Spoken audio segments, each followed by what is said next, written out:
Olá, pessoal, tudo bem com vocês? Estamos aqui para mais uma aula e hoje nós iremos dar continuidade ao livro de Reis. Na aula anterior, nós tivemos sobre Primeira Reis e agora daremos continuidade no livro de Segunda Reis. Lembrando que trata-se de um único livro, que é o livro de Reis, no qual nós dividimos, na nossa Bíblia protestante, entre Primeira e Segunda Reis. Então, para que você possa acompanhar bem, eu vou compartilhar contigo a minha apresentação de slides e aí você consegue fazer as suas anotações e pegar detalhe a detalhe. Então, acompanha comigo. Deixa eu compartilhar aqui. Então, vamos lá. Então, Segunda Reis.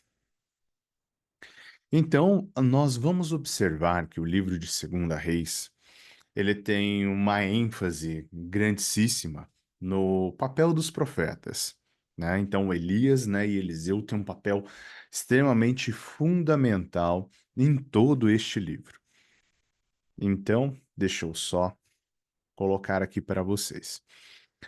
Então, quando a gente já vê vários desses feitos, de Elias em Primeira Reis. Então aqui eu fiz um compilado, de alguns feitos em que Deus opera, utilizando Elias ali como seu instrumento.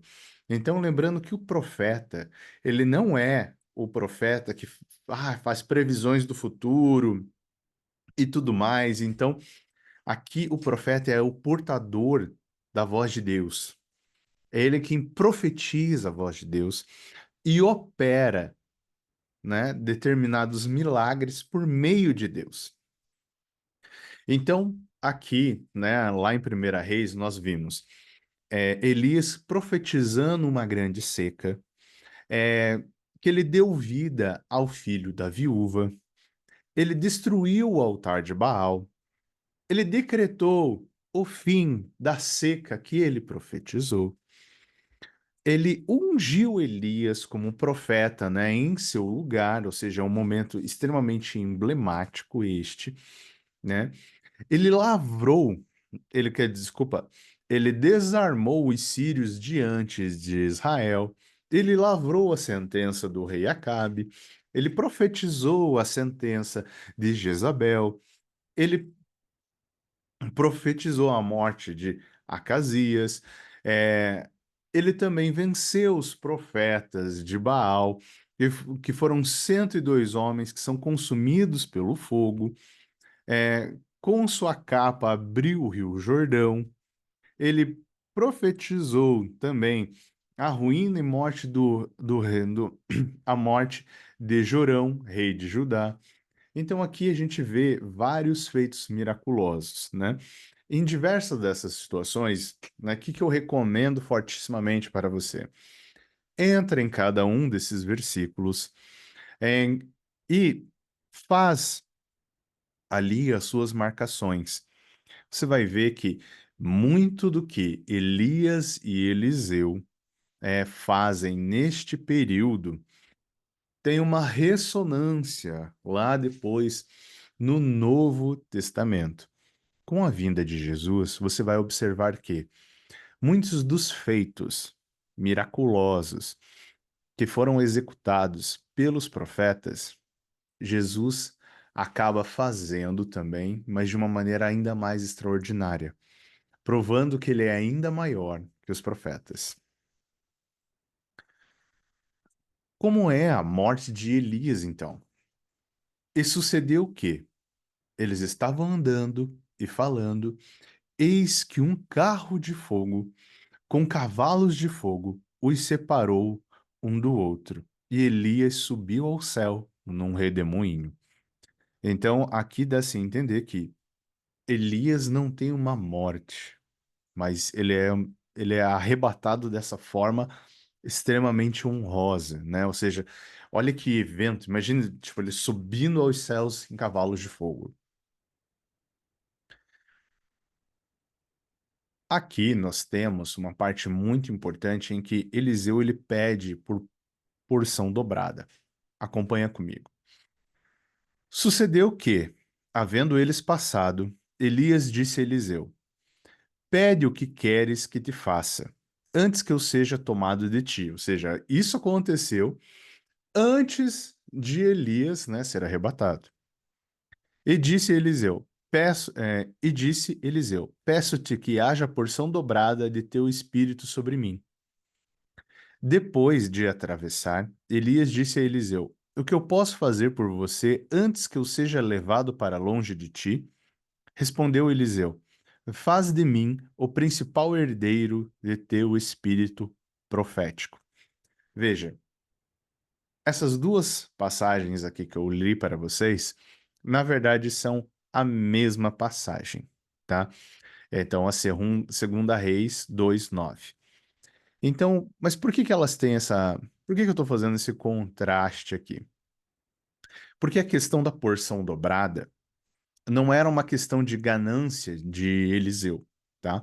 Mas era como se ele entendesse que, por ele ter sido o, o sucessor, né, de Elias, era como se ele fosse o primogênito. E, geralmente, a bênção ao primogênito era uma porção dobrada. Então, quando ele faz isso, né, é como se até Elias dissesse: Olha, o que você pede é difícil, porque não depende dele, né? Ou seja, depende do Senhor.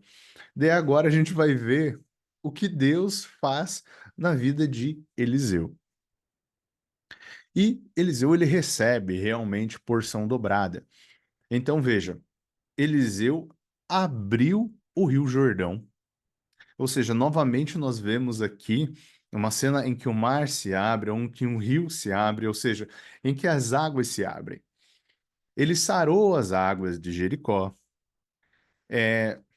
Aqui tem essa cena emblemática e que também é pesada e que muitas pessoas têm dificuldade de entender, que são os 42 adolescentes despedaçados por duas ursas. Então, aqui diz que basicamente eles perseguiam Eliseu caçoando dele, chamando ele de careca e tudo mais. E Eliseu os amaldiçoa. E logo depois eles são despedaçados por duas ursas. O que é muito importante ser entendido aqui. Assim como Moisés, enquanto líder do povo, era um representante de Deus, assim como Davi, enquanto rei de Israel, era um representante de Deus para o povo de Israel, os juízes, os profetas, também eram representantes de Deus. Então veja só, aqui, essa perseguição que esses adolescentes fizeram, eram como se eles estivessem caçoando do representante de Deus, né? E veja só, parem para pensar. Não eram dois adolescentes, não era três adolescentes que talvez pudesse se dizer assim, olha, para, né? Simplesmente para, tá me aborrecendo. Eram 42. 42 é uma turma inteira. Ele, mas dando continuidade, né? Eliseu também providenciou água a três reis, derrotou, é, profetizou a derrota dos moabitas, aumentou o azeite da viúva. Veja que essa questão do azeite, ela também é uma questão que ela se repete. Não é a primeira vez, né, que acontece essa questão, né, do azeite. Ele ressuscita, né, um menino. Ele tirou a morte da panela. Existe uma certa cena que eles estão com... O povo passa muita fome. E essa panela dá-se a entender que essa panela ela estava contaminada com algo que mataria as pessoas. Aí Eliseu vai lá e retira a morte da panela. Ele purifica. Ele também faz a multiplicação de pães, né? Então, aqui, sim, a gente vê um reflexo disso lá em Jesus Cristo, né? Ele curou Naamã da lepra, colocou lepra em Gease, seu auxiliar. Ele fez o machado emergir da água. A questão do machado, né? Para algumas pessoas, digamos, tá, mas o porquê que isso seria tão grandioso, né? Fazer um machado, né? Subir. Esse milagre ele fica melhor com o contexto. Nessa época, o povo ele não tinha o domínio do ferro, ou seja, isso era domínio de outros povos. Então é como se o machado ele fosse um item importado caríssimo. E o machado ele era emprestado. Então, se o servo perdesse aquele machado, muito provavelmente ele teria que trabalhar muito tempo para pagar aquele machado. Só para vocês terem uma certa ideia, um machado poderia custar algumas moedas de prata. E um escravo levaria muito tempo para conseguir, digamos, uma moeda de prata que seja. Ele também, né, ele revela ao rei de Israel o esconderijo dos sírios. Então, aqui, Eliseu, ele tem, né, digamos assim, diversas passagens onde ele manifesta o poder de Deus de maneiras assim surpreendentes. Ele deu visão espiritual a Geazi, ele cegou os sírios, ele tornou a devolver a visão do momento que ele tirou.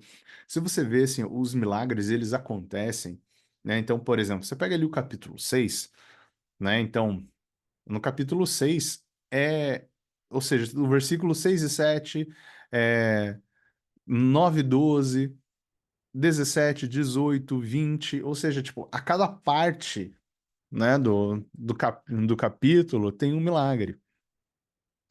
Ele tornou-lhe a devolver as visões, sentenciou a morte de um capitão, ele livrou da morte por revelação divina, previu a alimentação ao povo da Síria, anunciou uma seca por 7 anos, sentenciou Ben-Hadad, que é o rei da Síria, à morte, profetizou um mal que Hazael faria a Israel, a, ele coloca a unção a Jeú a rei, a vitória de Jeoás, e ainda tem nesse último momento aqui um feito miraculoso que acontece, mas aqui Eliseu estava morto. E ele estava morto, e não estava morto há pouco tempo, não, porque eram só os ossos dele. Ou seja, na tumba dele, foram colocar um outro corpo ali, foram depositar um outro corpo, um povo, né, os Moabitas, se não me engano, foram até lá e jogaram um corpo, e aquele corpo ele ressuscita ao tocar nos ossos de Eliseu. Esse efeito aqui, a gente pode pensar no seguinte: para que isso aqui é como se ele estivesse aqui também para dizer para nós que o poder não era de Eliseu, não houve intenção de Eliseu. Simplesmente Deus depositou o poder nele. Sabe, quando a gente vê aquela passagem de Cristo em que a mulher toca nas vestes de Cristo e dali sai poder, nós entendemos que aquela mulher creu, né? Aqui, na questão de Eliseu, é, é um pouco diferente, né? Porque Deus colocou o poder nele em Eliseu, né? Então aqui é para que a gente entenda realmente assim, ó, não era Eliseu quem fazia qualquer coisa, mas sim Deus.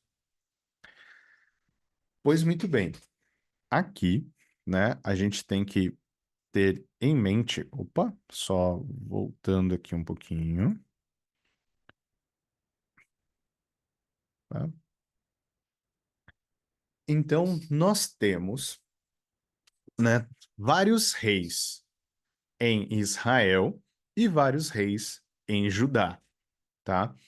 Então, nós podemos entender de uma maneira bem prática que em nenhum momento, tá? Israel, né, que é o reino do norte, teve um rei que contemplou a boa vontade de Deus, as suas ordenanças, a sua obediência. Em nenhum momento fez o que Deus aprova, né?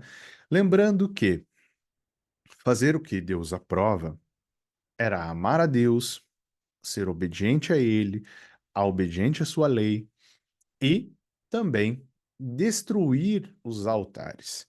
Então, em Israel, nós tivemos Jorão, Jeú, Joacás, Jeoás. Jeroboão II, Zacarias, Salum, Manaém, Pecaías, Peca e o último, que foi Oséias, que foi o último rei de Israel. Então, todos eles fizeram o que o Senhor reprova. Já, opa, só voltando aqui, já pelo lado de Israel, de Judá, nós temos Jeroão, que é muito parecido, né, com Jorão. Nós temos Acasias e Atalia. Estes não fizeram o que o Senhor aprova.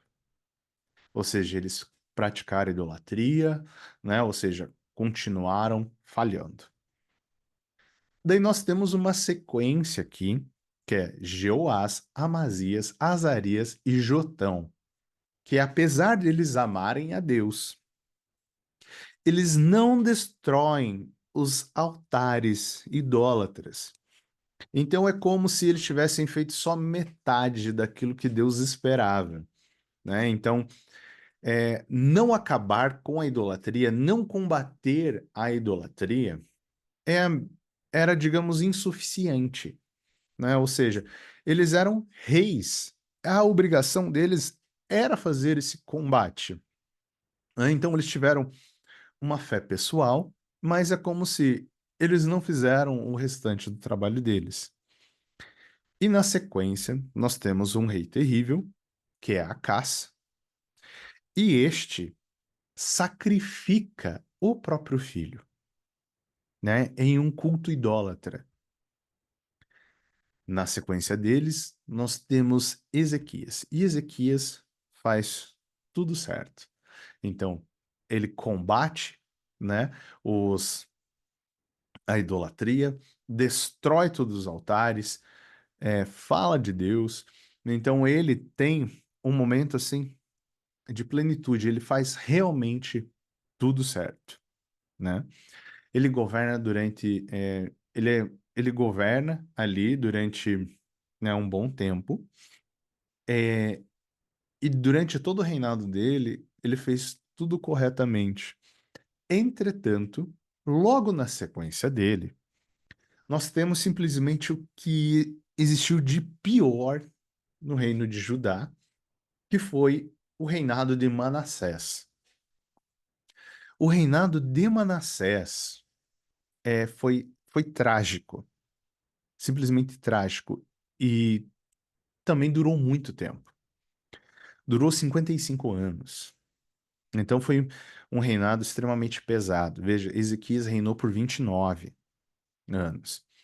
E aqui a gente tem que observar o seguinte, que tudo aquilo de certo que Ezequias fez, né, ou seja, destruiu todos os altares idólatras, tudo mais, Manassés, ele reconstrói os altares e também sacrifica o próprio filho. Então, por isso, ele é o pior dos piores. Na sequência dele vem Amon, e Amon faz, né, dá continuidade, né, aos pecados e tudo mais. Aí então vem um refrigério, né? Mas veja, aqui, depois de Manassés, tudo havia se perdido tão fortemente que Josias ele só vem a conhecer a palavra porque ele encontra o livro da lei. E a partir daquilo que ele encontra, ele se arrepende, ele faz reformas, ele transforma, né, todo o reino com aquilo que ele encontra. Entretanto, ali nós vamos ver que na sequência a gente tem Jeoacás, que não faz o que o Senhor aprova. Nós temos Joaquim. Ó, veja, atente-se a isso, porque mais para frente isso pode lhe confundir, tá? Porque nós temos Jeoaquim, né? Que ele está presente ali na chegada de Nabucodonosor, que é o rei da Babilônia. E depois nós temos Joaquim, que fica prisioneiro e exílio de toda a classe de elite. tá? E depois nós temos Zequedias, que foi o rei escolhido por Nabucodonosor, tá? Então, a partir depois ali de Josias, né, depois de Joacás, começa toda a parte de Nabucodonosor, ou seja, a questão ali do exílio. Então, só cuidado para não confundir Joaquim com Joaquim, tá bom? Pois muito bem. Israel é castigado com o exílio. Então vamos lá. Ali em 2 Reis 17, do 5 ao 8. O rei da Assíria invadiu todo o país, marchou contra Samaria e sitiou por 3 anos. Sitiar quando eles simplesmente cercam a cidade e impedem todos os recursos entrarem ali, ou seja, eles passam a dominar a cidade, fazendo o povo passar fome, entre outras coisas. No 9º ano do reinado de Oséias, o rei assírio conquistou Samaria e deportou os israelitas para a Síria. Ele os colocou em Hala, em Gozã do rio Rabor e nas cidades dos Medos. Tudo isso aconteceu porque os israelitas haviam pecado contra o Senhor, que os tirara do Egito, de sob o poder do faraó, rei do Egito. Eles prestaram culto a outros deuses e seguiram os costumes das nações que o Senhor havia expulsado diante deles, bem como os costumes que os reis de Israel haviam introduzido. Ou seja, tudo aqui acontece por quê? Porque eles cometeram pecado contra o Senhor. Então a grande questão é, o exílio ele acontece por um resultado de uma desobediência sucessiva. Nós temos aqui a aparição de Isaías, né? Então, Isaías, filho de Amós, enviou uma mensagem a Zequedias. Assim diz o Senhor, o Deus de Israel. Ouvi a oração acerca de Senaqueribe, o rei da Síria. Eu a defenderei e a salvarei por amor de mim mesmo e do meu servo Davi. Naquela noite, o anjo do Senhor saiu e matou 185 mil homens do acampamento assírio. Quando o povo se levantou na manhã seguinte, o lugar estava repleto de cadáveres. Assim, Senaquerite, rei da Síria, desmontou o acampamento e foi embora. Voltou a Nínive e ficou lá. Então, só voltando aqui, Ezequias foi um dos reis, tá? Que fez tudo certo. Pois muito bem. Só entrando aqui em alguns detalhes, né? Ali sobre Josias.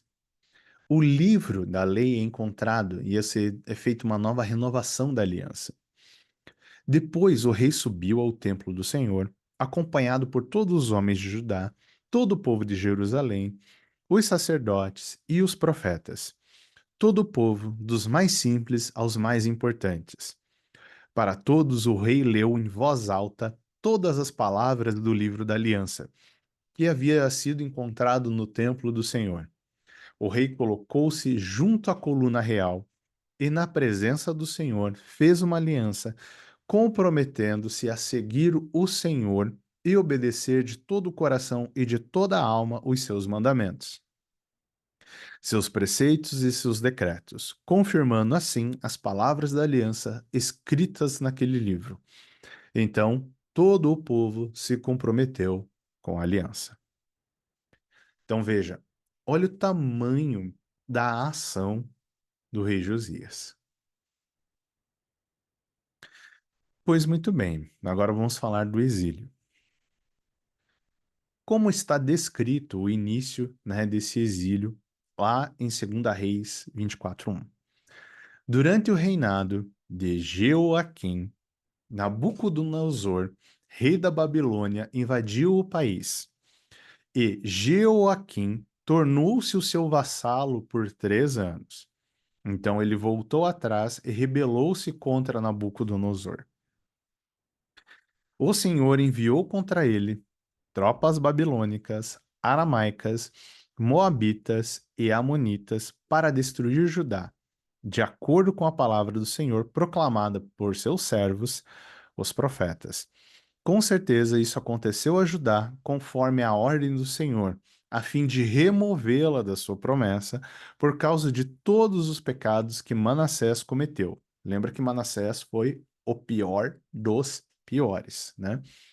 Inclusive o derramamento de sangue inocente, ou seja, se refere às crianças que foram sacrificadas. Pois ele havia enchido Jerusalém de sangue inocente e o Senhor não o quis perdoar. A questão aí do exílio. Naquela ocasião, os oficiais de Nabucodonosor, rei da Babilônia, avançaram até Jerusalém e a cercaram. Ou seja, veja que essa questão de cercar era uma estratégia de batalha, né? Enquanto seus oficiais o cercaram, o próprio Nabucodonosor veio à cidade, ou seja, ele foi a Jerusalém em pessoa. Então, Joaquim, não Jeoaquim, tá? Ou seja, que já é o segundo rei, rei de Judá, sua mãe e seus conselheiros, seus nobres e seus oficiais se entregaram. Ou seja, eles não combateram, eles se entregaram. Todos se renderam a ele. No 8º ano do reinado do rei da Babilônia, ele levou Joaquim como prisioneiro. Então, Joaquim agora é prisioneiro. Conforme o Senhor tinha declarado, Nabucodonosor retirou todos os tesouros do templo do Senhor e do palácio real, quebrando todos os utensílios de ouro que Salomão, rei de Israel, fizera para o templo do Senhor. Então, vocês lembram da magnitude do reinado de Salomão? Quão rico ele era? Ele simplesmente ele chegou ao topo do mundo, sendo o mais rico e o mais sábio. E aqui diz que simplesmente o rei da Babilônia vai e faz um grande saque e ainda quebra um monte de coisa do templo. Ou seja, deixa literalmente Jerusalém depenada e destruída. Mas não só isso. Ele levou para o exílio, né, toda Jerusalém. Aqui, toda entre aspas, tá? Todos os líderes e homens de combate. Ou seja, todas as pessoas com um braço forte ou que poderiam fazer diferença. Todos os artesãos e artífices. Todos aqueles que tinham algum talento útil. Era um total de 10.000 pessoas. Só ficaram os mais pobres. Ou seja, é como se ele chegasse numa cidade e deixasse nessa cidade somente os moradores de rua, os mendigos, aqueles que não têm uma profissão, aqueles que não contribuem de qualquer forma. Ou seja, é aquilo que Nabucodonosor olharia para uma cidade e pensaria assim: olha, vocês me serão úteis. Ele levou. Aquele que ele olhou e falou assim: bom, esse daqui eu vou ter que sustentar de alguma maneira, esse daqui vai me causar algum prejuízo, não levou. O rei da Babilônia também deportou para a Babilônia toda a força de 7.000 homens de combate, homens fortes e preparados para a guerra, e 1.000 artífices e artesãos. Ou seja, ele passou a limpa em tudo que lhe era útil. Mas não só isso.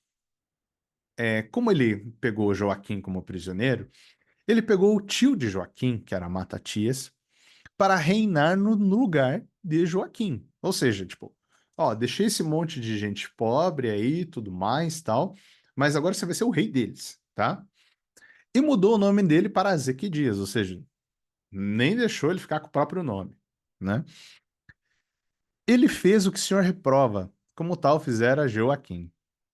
Por conta disso, Nabucodonosor termina de destruir e saquear e exilar o que resta de Jerusalém. Então, depois, né, muito provavelmente porque era a questão de um juízo divino, Nabucodonosor ainda vai lá e termina a destruição. Aqui, no final do livro de Reis, o capítulo ele termina com uma mensagem de esperança. Então vamos ler? No 37º ano do exílio de Joaquim, rei de Judá, no ano em que Evil-Merodach se tornou rei da Babilônia, ele tirou Joaquim da prisão. No dia 27 do 12º mês, ou seja, não era mais Nabucodonosor o rei, tá? Ele lhe tratou com bondade e deu-lhe o lugar mais honrado entre os reis que estavam com ele na Babilônia. Assim, Joaquim deixou suas vestes de prisão e pelo resto de sua vida comeu à mesa do rei. E diariamente, enquanto viveu, Joaquim recebeu uma pensão do rei. Pois muito bem. E aqui nós vemos um sobrevivente da nação de Judá. Pois muito bem, nós sabemos que existe uma promessa. Então, a partir daí, nós podemos olhar, né, que esse último capítulo aqui, ele termina com uma mensagem de esperança, ou seja, Deus é fiel, né? E aquilo que ele prometeu, né, para a linhagem de Judá vai continuar. Por amor, né, a Davi, por amor aos patriarcas. Bom, meus queridos alunos, essa foi a nossa aula sobre o segundo livro sobre Segunda Reis. Espero que vocês tenham gostado, que vocês tenham aproveitado bastante. Então, uma excelente semana para vocês, bons estudos e que Deus os abençoe.